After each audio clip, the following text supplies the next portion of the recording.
Good morning.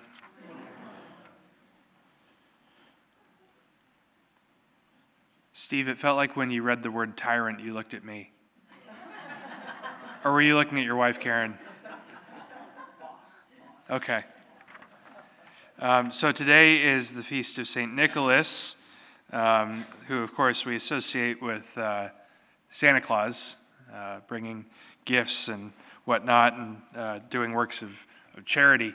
Of course, I can't let the feast of St. Nicholas go by without reminding us of the great story of St. Nicholas at the Council of Nicaea, I believe, where the Arian heresy was being discussed. The priest Arius taught that there was a time when Jesus was not, meaning that he wasn't really divine, that he was just human, and that messes everything up if that's the case. If Jesus isn't both true God and true man, then he can't do what he was supposed to do, and so he's not God, so the whole thing's a sham. So Arius was teaching this. There's a time that Jesus was not, meaning that he's not the eternally begotten Son, and so that was a lot of the bishops were believing that and teaching that. It was believed even that Constantine was an Arian, and so the Arian heresy was getting spread all over the place, and so it was at Nicaea that the Arian heresy was finally crushed, and it said that there was an argument that broke out between St. Nicholas and Arius, and St. Nicholas just decked him right in the face, right in the kisser, pal. Maybe we need that more today, right? Bishops punching priests in the face.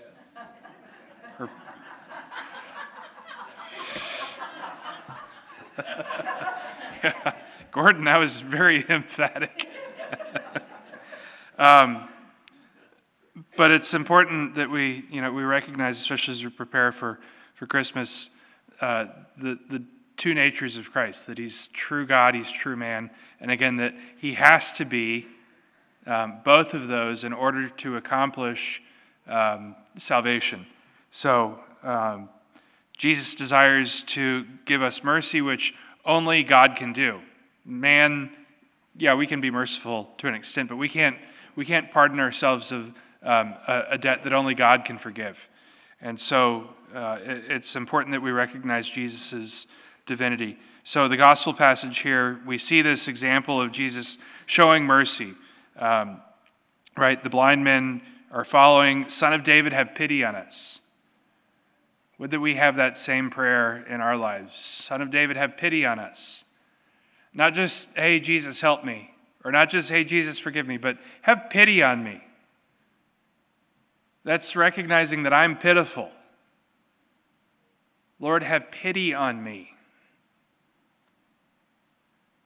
Well, I don't want to say that I'm pitiful, right? That's not, I'm strong, I'm tough, I can do stuff, I can get stuff done. I'm not pitiful.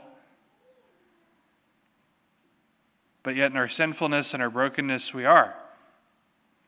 And so we say, Lord, have pity on me. And Jesus asks them, he says, do you believe that I can do this? They do. They have faith. And so when we make that cry, Lord, have pity on me, we have to actually believe it. One, we have to believe that we're pitiful. Two, we have to believe that he can do something about it. And so that's why it's so important that we regularly ask God for his mercy. Now, a word, we're talking about confession and examination of conscience throughout Lent, or Advent. What time is it? It's Advent. We'll talk about it probably again in Lent too. But throughout Advent, we're talking about examination of conscience and confession. Today's First Friday.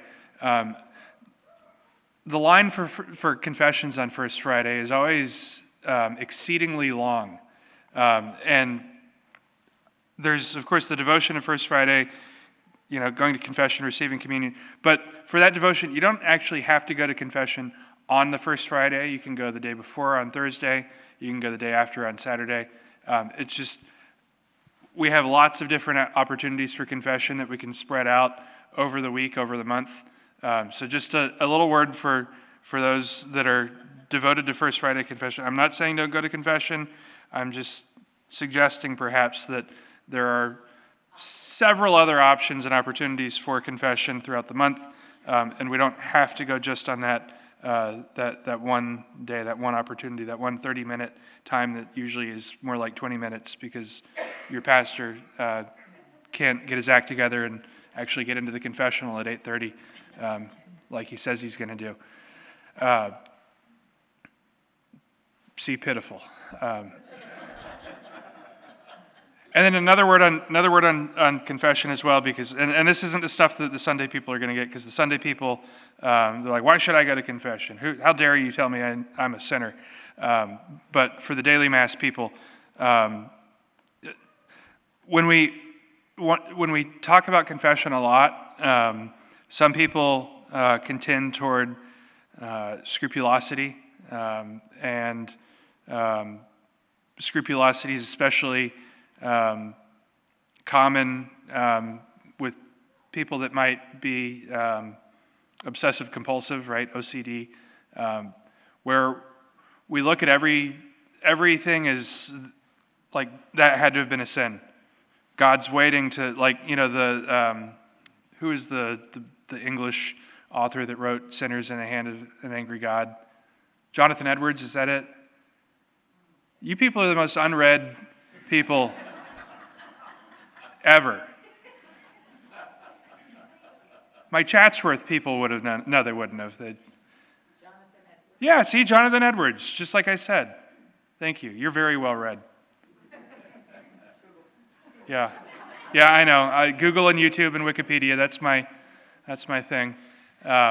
Jonathan Edwards. He describes, sinners as, like a spider that God is holding by its leg over a crucible, right? Of, burning, and just can drop it at any moment. And when our scruples are high, we begin to think like that. Like God is just waiting to punish me, waiting to crush me. And that's not so.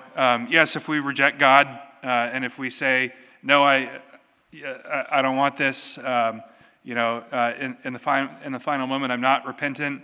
I'm prideful. I say no. How dare you think that I'm pitiful?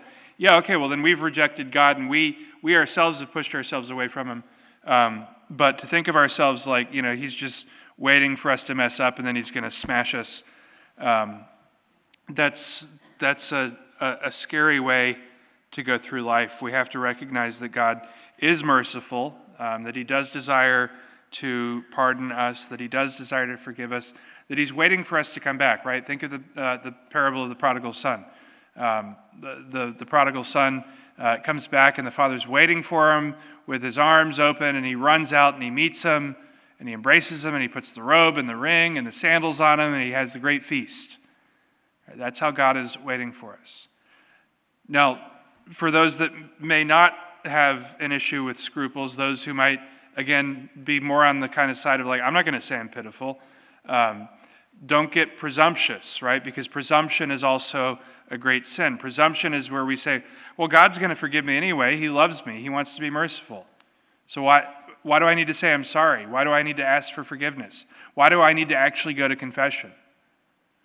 Why do I need to submit myself? Why do I need to be humbled? No, He's waiting there with His arms out, and, when the day comes and I finally kick it, and I'm on my way, God's going to be waiting for me there. He's going to run out to meet me, and He's going to say, hey, you were good enough. Well, I don't know about that, right? Just as one of the dangers of Arius saying that Christ wasn't really divine, that creates an issue in us being able to say, well, if Christ wasn't really divine, then I don't really have to live up to that divine nature. But Christ united His divine nature to our human nature so that we could be united to His divine nature, right? So that we could become part of God, so that we ourselves could be divinized, made like God. Long for a daily mass. You still keeping up? Are you just humoring me? Really? This mass is offered for you, Karen.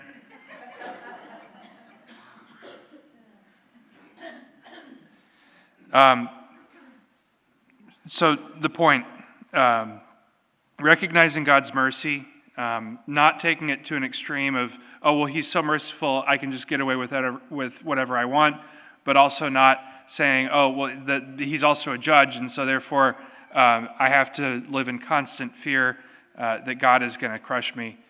Rather, we recognize God is merciful. He desires to forgive me. I have to cooperate with his mercy. I have to cooperate with his grace. I have to work with his love. Love is not just something that one person gives to another. Love is a back and forth. Love is something that both of us have to work at. And so in recognizing God's love for us, let us work with him, let us cooperate with him, so that indeed we may allow ourselves to be loved by him, and in recognizing that we may love him in return, we may love those around us.